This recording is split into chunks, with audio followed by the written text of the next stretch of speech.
High court ఒక detail judgement pass చేసింది. ఏమని? ఇది 3 to 6 ఇది ఓవర్లాప్ ఇష్యూ లేనే లేదు, దీంట్లో ఓవర్లాప్ అనేది లేదు. ఏదైతే సర్వే నెంబర్ 7 అయితే వీళ్ళైతే ఈదులకుంటా అని అంటున్నారో దానికి హైకోర్టు ఒక క్లారిఫికేషన్ ఇచ్చింది. ఏమని?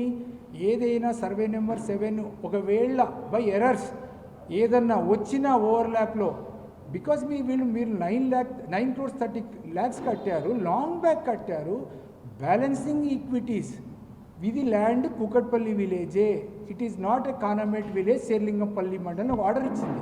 ఇచ్చిన తర్వాత ఏమన్నది?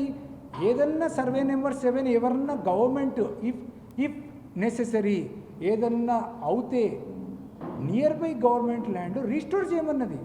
వీళ్ళు ఇంత క్లియర్ జడ్జిమెంట్ ఉన్నాక వచ్చి మా దాంట్లోకి వచ్చి 3 to 6లో వచ్చి నిర్దాక్షిణ్యంగా వచ్చి మొత్తం కూలగొట్టేశారండి.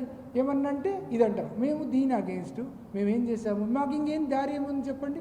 కామన్ మ్యాన్కు కోర్టు తప్ప దారి ఏముంది? మేమేం చేసాం? ఈ న్యాయం జరగాలి. మేము చెప్పాము, ఇంతమంది ఉన్నాము, మా ప్లాట్లో వాళ్ళు ఉన్నారు, వీళ్ళు కనకదుర్గ వాళ్ళు ఇంతమంది ఉన్నారు, ఎవరు పట్టించుకోరే? మేము ఒకసారి వెళ్తే కోర్టు లెక్కనే లేదు వీళ్ళకు. అసలు ఆర్డర్స్ అంటే కూడా ఆర్డర్స్ కూడా చూడట్లేదు అసలు మావి.